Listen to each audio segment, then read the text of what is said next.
Si tu connais ces 4 acronymes, franchement, bravo. Car moi, quand j'ai commencé à bosser en banque privée, ça me parlait de trucs du genre LEP, ATH, TP, AC, comme si tout le monde devait savoir ce que ça veut dire.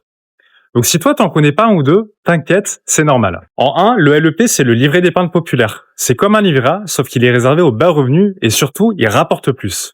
Enfin il rapportait plus, parce qu'à partir du 1er août, le taux passe de 3,5 à 2,7%. En deux, ATH ça veut dire all time high. En gros c'est le plus haut historique atteint par un investissement.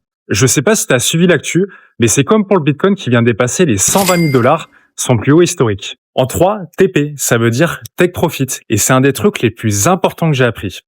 En gros, quand tu investis et que ça monte, tu peux décider de prendre une partie de tes gains et sécuriser. Parce que tant que t'as pas vendu, t'as pas vraiment gagné. Et TP, c'est prendre tes profits au bon moment. Et en 4, AC, c'est pour Accumulating. Tu vois ça souvent sur les ETF.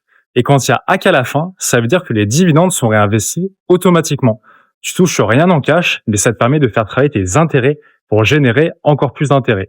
Et ça, c'est la magie des intérêts composés. Bref, maintenant tu connais les bases. Et sinon, balance en commentaire ton score et ceux que tu connaissais pas, ou même propose-moi d'autres acronymes que tu as vu passer et que tu n'as jamais compris.